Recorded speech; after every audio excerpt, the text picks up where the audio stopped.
el mundo del desarrollo tiene que estar permeado por el marco de derechos humanos.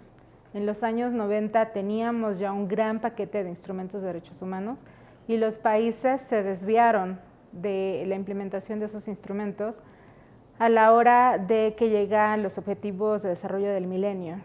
Entonces, como movimiento feminista que estábamos tratando de implementar todos esos instrumentos, cuando llega la Agenda 2030, que es en realidad una agenda muy reduccionista en términos de los instrumentos que ya teníamos aprobados, la preocupación era qué iba a pasar con todo eso. Entonces, el aporte que tiene es esa voluntad política para así implementar la Agenda 2030 que no tienen los instrumentos de los años 90. Y nuestro trabajo de impulsar la Agenda 2030 es como encontrar puntos de entrada para recuperar esos instrumentos macro que sí garantizan los derechos humanos, la sustentabilidad ambiental y la igualdad para todas las personas en todo el mundo.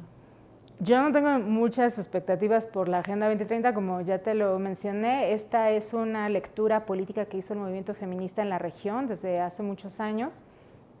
Y lo que hemos hecho es precisamente trabajar con el Consenso de Montevideo, que es el instrumento de igualdad y de sustentabilidad más ambicioso a nivel mundial. Y lo que hicimos en trabajo muy cercano con los gobiernos de la región fue promover la guía operacional del Consenso de Montevideo, que implica una articulación entre indicadores de cumplimiento del Consenso de Montevideo cruzados con los indicadores de los ODS. Entonces, lo que nosotras queremos en la región, digamos, ya no pudimos salvar al mundo. La Agenda 2030 es muy reduccionista, no reconoce los derechos humanos de las mujeres, no quiere reconocer el marco de derechos humanos en general.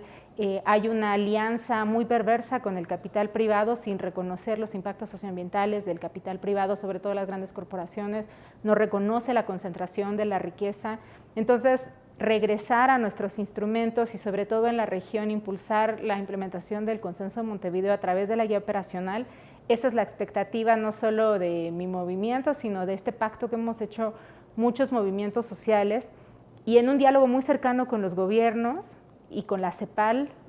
Yo creo que la región está dispuesta a dar ese salto y sí tener una implementación ambiciosa de lo que parece muy compleja en una agenda, pero en realidad si cuentas todos los instrumentos que tenemos ya están acordados y son mucho más ambiciosos y más complejos, ¿no? Pero yo creo que la esperanza de esta región es la guía operacional y sí, está cruzada con los ODS.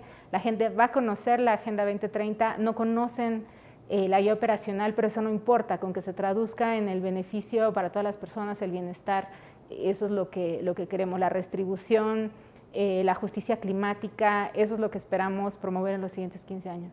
Por un lado es la vía más técnica, que ya la hicimos. En México se aprueba la guía operacional de Montevideo, donde tenemos los indicadores. Montevideo es el primer instrumento que reconoce los derechos sexuales, tiene que ver con una agenda de diversidad y la implementación, por ejemplo, nosotros lo hemos cruzado con el objetivo 16, con el derecho a la identidad, pero el derecho a la identidad no es solo que te den una identificación. La población LGBTI tiene un asunto crucial con la identidad y el reconocimiento de ciudadanía, a partir también de acceso a políticas de protección social, simplemente el reconocimiento de las familias plurales, de acceso a créditos de vivienda, en fin, una serie de cosas que se articulan con el reconocimiento a tu derecho a tu identidad. Y esos cruces entre el derecho sexual los derechos sexuales reconocidos en Montevideo con un objetivo, con una meta de los ODS, para nosotras ese tipo de vínculos son cruciales para tener una implementación que vaya mucho más allá de las metas simplistas o asistencialistas con las que también se puede leer a la Agenda 2030.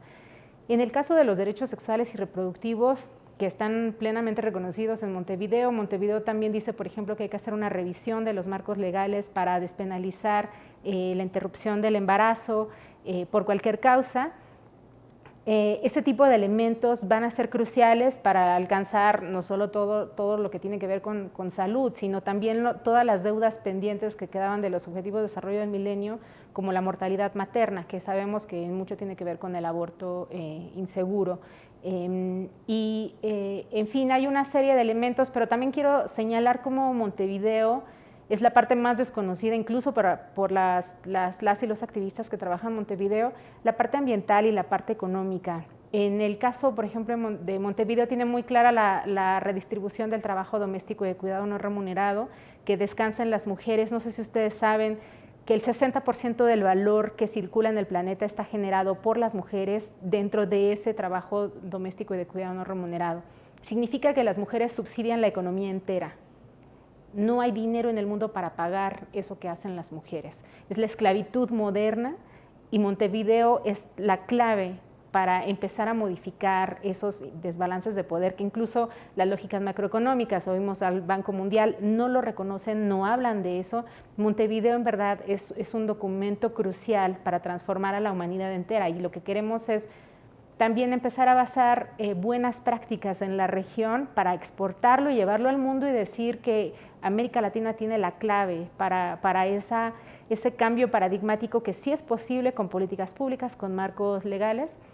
Y ese es el segundo paso que te diría, ¿no? Por un lado el formal, los países ya aprobaron la guía operacional, estamos mapeando los marcos legales, los marcos programáticos, tiene una agenda de ciudades, de movilidad, de transición energética, todo eso está en Montevideo. Entonces esa transición tiene que hacerse analizando territorialmente cuáles son los campos, los obstáculos que hay en cada país.